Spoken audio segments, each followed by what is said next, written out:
Berita mengenai kelahiran baby Jiel dan sadarnya Daniel dari koma membuat geger pihak keluarga.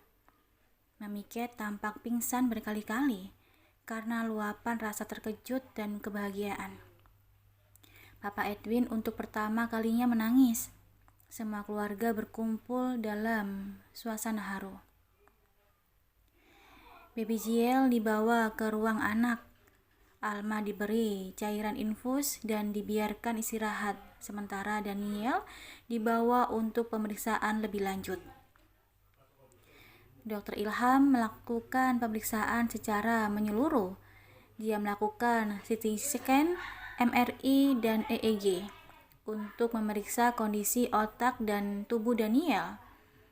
Dia juga melakukan tes skala Glasgow koma untuk memeriksa tingkat kesadaran Daniel. Skor yang diperoleh dari tes skala Glasgow tinggi, sehingga diputuskan tidak ada kerusakan di dalam otak Daniel dan otaknya bekerja seperti orang normal. Respon terhadap rangsang suara, cahaya, nyeri juga sangat aktif. Luka di perut tidak ada infeksi dan mulai menutup dengan sempurna. Dari keseluruhan pemeriksaan menunjukkan hasil sempurna. Masalah kecil hanya ada pada sistem gerak, karena hampir 1,5 bulan berada dalam posisi tidur sehingga Daniel perlu melatih otot-otot geraknya agar kembali normal. Semua keluarga fokus pada baby Jiel yang merupakan cucu pertama dari keluarga besar grup H. Sementara Daniel fokusnya hanya pada Alma.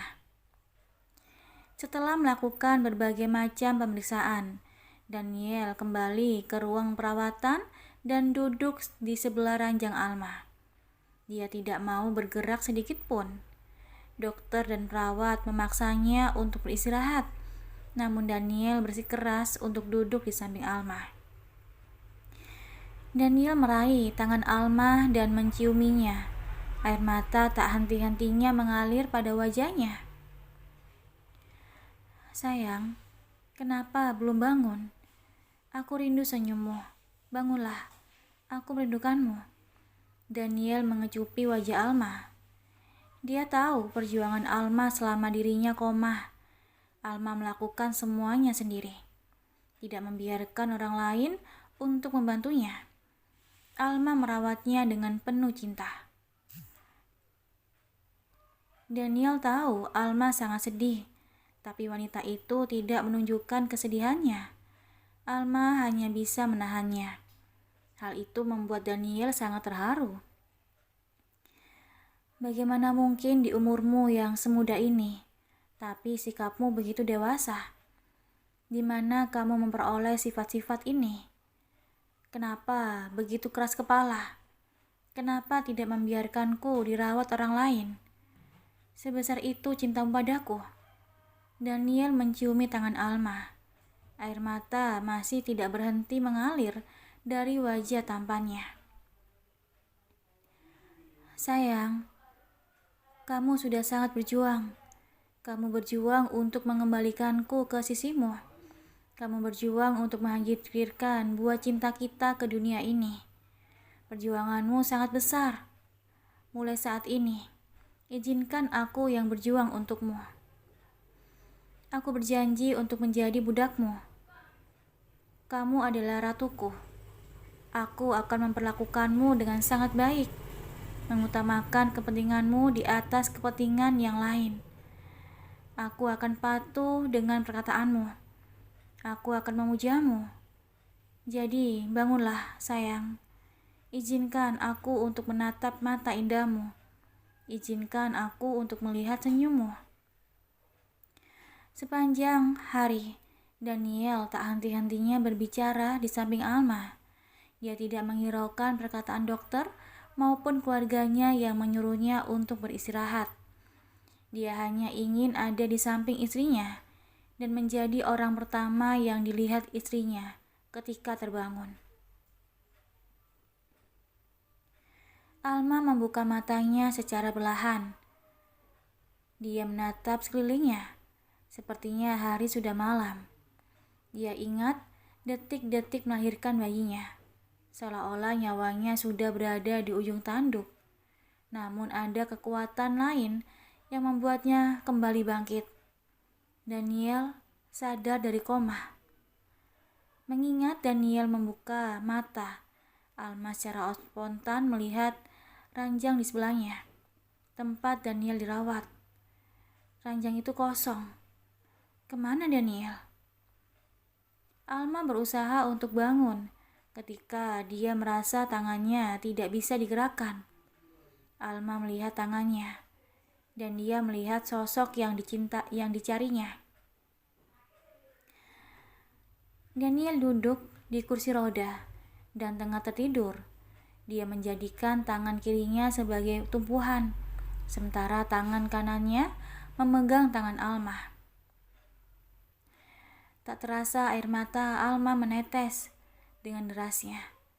Ia pikir dirinya berhalusinasi waktu itu, karena terlalu menginginkan Daniel untuk sadar dan mendampinginya. Dia pikir khayalan membuatnya melihat Daniel terbangun. Ternyata Danielnya benar-benar sadar dan terbangun. Alma menangis. Tubuhnya bergetar karena tangisan. Pelan-pelan dia membelai rambut Daniel dengan lembut. Gerakan kecil itu membuat Daniel terkejut dan dengan cepat membuka matanya.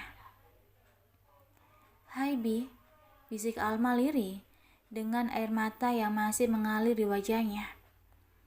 Daniel tak kuasa menahan diri. Dengan gerakan cepat, dia langsung memeluk Alma, dan mereka menangis secara bersamaan. Alma memeluk Daniel tak kalah eratnya, mensyukuri kembalinya Daniel dalam pelukannya. Daniel memegang wajah Alma dan mengecupi wajahnya. Alma juga tidak mau kalah. Dia balas mengecupi wajah suaminya. Kemudian mereka saling bertatapan. Mata keduanya dipenuhi oleh rasa haru, takjub, rasa syukur, dan juga cinta. Alma membelai pipi Daniel dan mencubit hidungnya. Daniel membelai bibir Alma dengan ujung jarinya. Kemudian Alma mendekatkan wajahnya dan mengecup bibir Daniel dengan lembut. Mereka saling mengecup, berhenti sejenak dan mengecup lagi. Lambat laun kecupan-kecupan itu berubah menjadi lumatan. Lidah mulai saling bertautan. Rasa manis bercampur asin menjadi satu. Mereka saling menikmati rasa bibir satu sama lain. Lama mereka berciuman, ketika akhirnya saling melepaskan. Daniel merangkum wajah Alma. Tatapan mata penuh cinta sangat terlihat di matanya. Dia membelai-belai pipi Alma dengan lembut. "Selamat datang, Mami." "Selamat datang juga, Daddy." Mereka saling menatap dan membelai pipi satu sama lain. Rasanya masih tidak menyangka mereka bisa berkumpul seperti ini. Tiba-tiba Alma teringat anaknya. "Adik di mana?" Dia menatap sekelilingnya. "Dariel. Perawat sudah memindahkannya ke ruang anak." "Dariel? Namanya Dariel? Kenapa langsung diberi nama Bi? Apa kamu sudah menyiapkan nama adik sebelumnya?" "Enggak, tiba-tiba tercetus saja." "Apa artinya?" Alma menjadi tertarik. Selama ini mereka memang tidak pernah menyiapkan nama untuk buah hati mereka. Dariel Abrisham Nathael, anak yang tampan, kesayangan semua orang, dan dia adalah putra Daniel. "Putraku juga, Bi. Aku yang sudah mengandungnya selama 9 bulan. Tapi aku yang menyebarkan benihnya, sayang. Tanpa benih yang unggul, tidak akan mungkin lahir bayi setampan itu." "Lihat betapa pintarnya kamu berbicara dan bersilat lidah. Sepertinya kamu sudah benar-benar sembuh, Bi." Alma mencibir. Daniel terkekeh dan mencium bibir Alma dengan cepat. Aku ingin lihat putra kita. Aku ingin menggendongmu dan membawamu melihat putra kita. Tapi kondisiku seperti ini, sayang. Daniel menunjuk kursi roda yang tengah didudukinya. Sebentar, aku panggilkan perawat dulu. Daniel memencet tombol emergency. Tak berapa lama kemudian, beberapa perawat datang. Daniel menyampaikan keinginan Alma. Perawat mengambil kursi roda dan mendudukkan Alma di atasnya. Kemudian 2 orang perawat mendorong kursi roda Daniel dan Alma dan membawa mereka ke ruang anak. Di sepanjang perjalanan, mereka saling bergandengan tangan. Daniel tak henti-hentinya mengecup tangan Alma. Setiap menatap Alma, matanya selalu berkaca-kaca. Begitu banyak rasa syukur di dalam hatinya.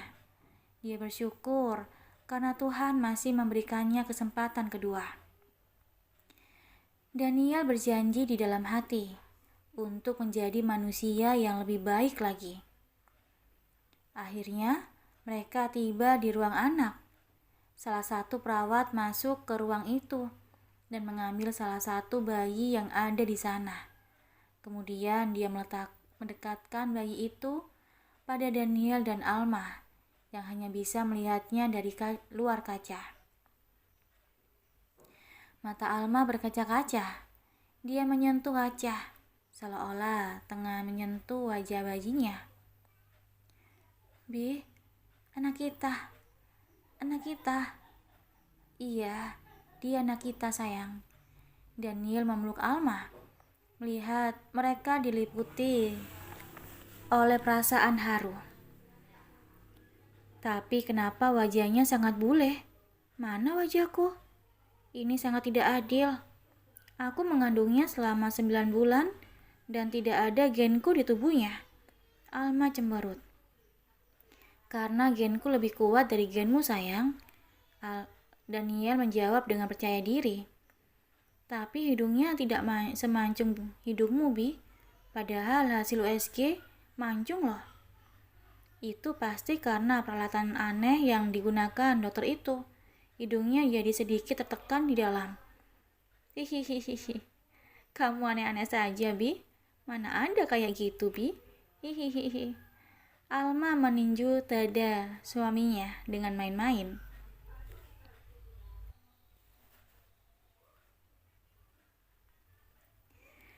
Lama mereka menatap putra mereka sembari tertawa-tawa bahagia. Sementara itu, di sudut lain, tampak seseorang memperhatikan mereka. Senyum bahagia sekaligus sendu tampak di wajahnya. Semoga kalian selalu bahagia. Jordan berbalik dan pergi menjauh. Daniel membutuhkan waktu berhari-hari untuk melakukan terapi gerak. Dia belajar berjalan dan menggerakkan seluruh anggota tubuhnya.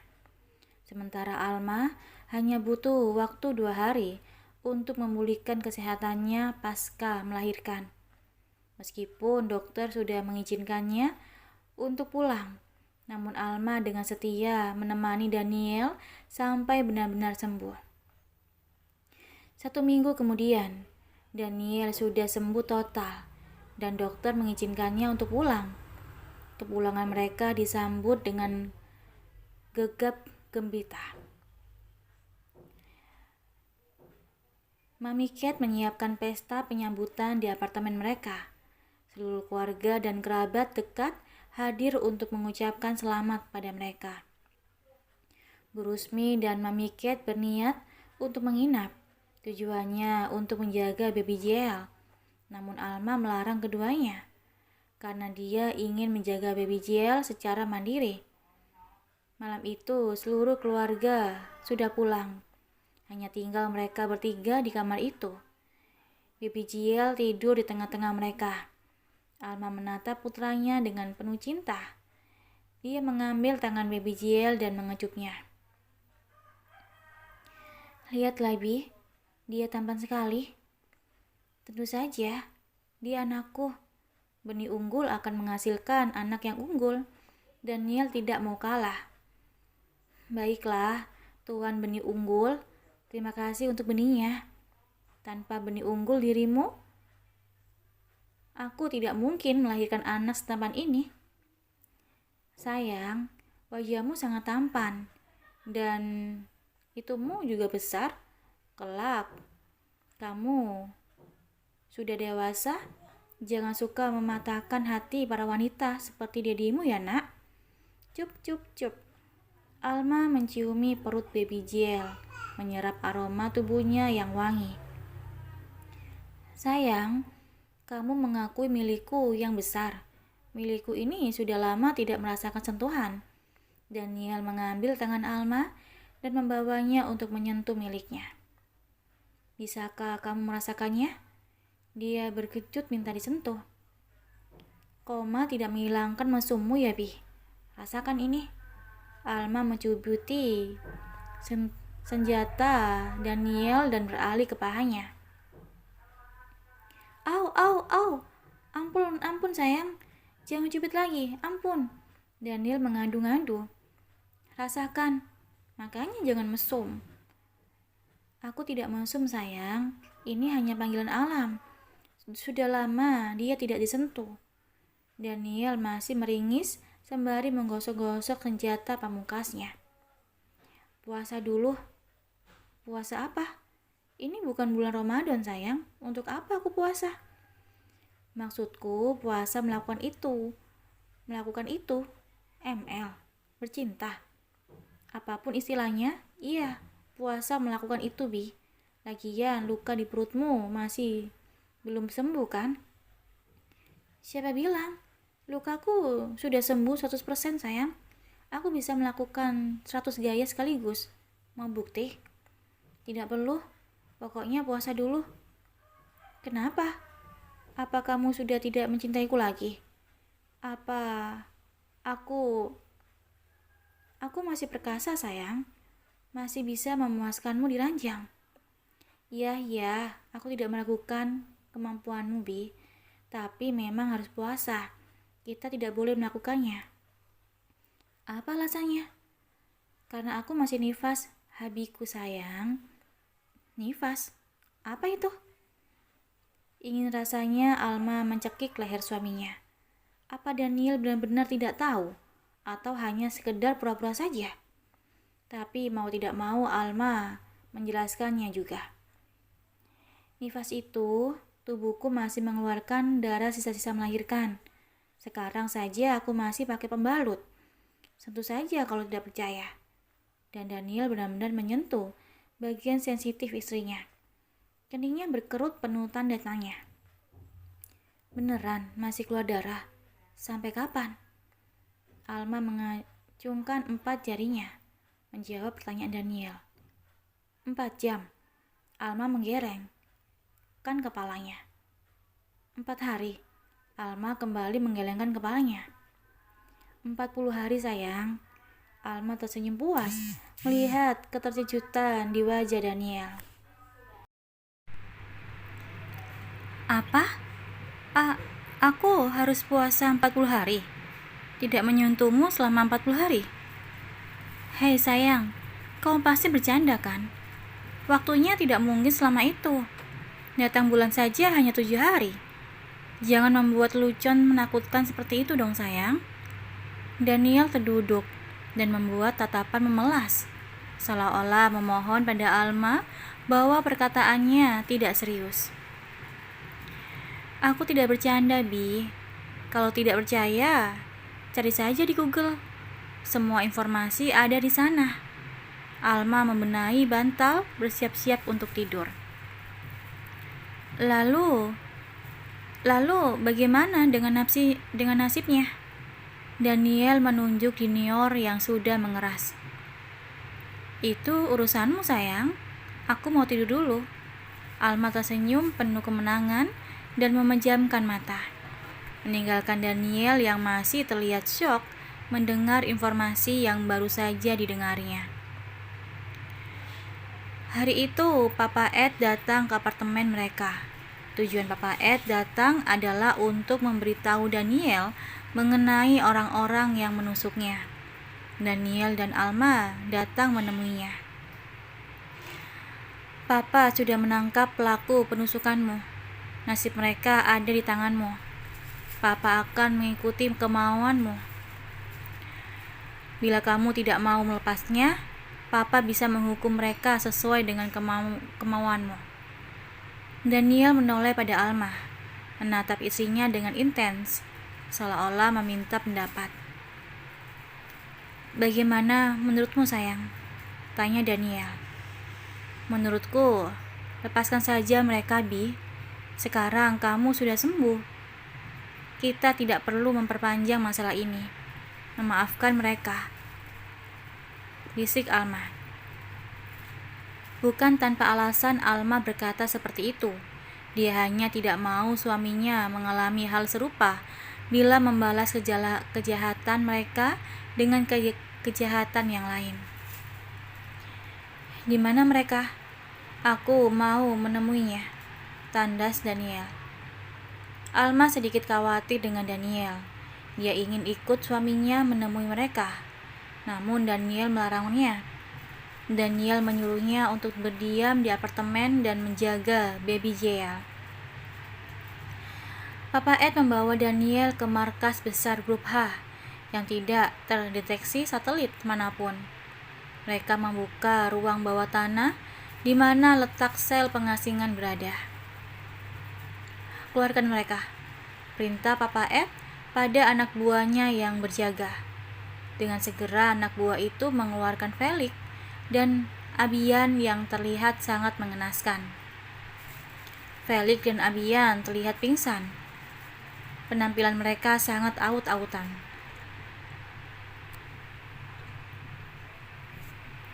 Mereka lebih terlihat seperti gelandangan yang tidak makan selama berhari-hari.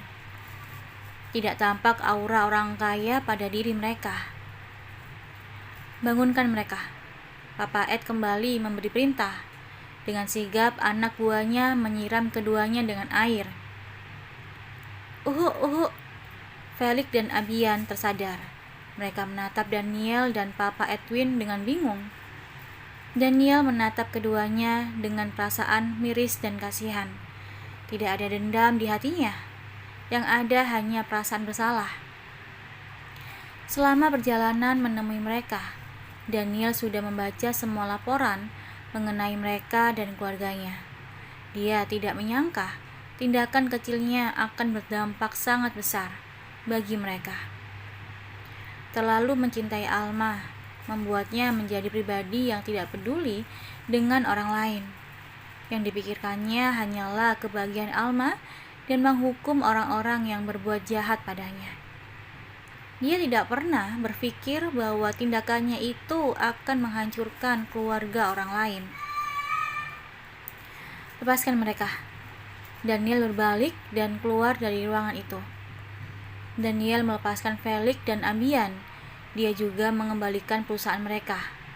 Untuk citra yang telah terlanjur rusak tidak bisa dikembalikannya lagi. Kejadian ini menjadi pelajaran baginya untuk bersikap hati-hati dan berpikir panjang sebelum memutuskan sesuatu. Daniel berjanji untuk menjadi pribadi yang lebih baik lagi dan tidak mementingkan emosi sesaat. Terlebih ada 2 orang yang butuh perlindungannya saat ini. Ada yang bisa dilakukan saat ini adalah belajar memaafkan mereka.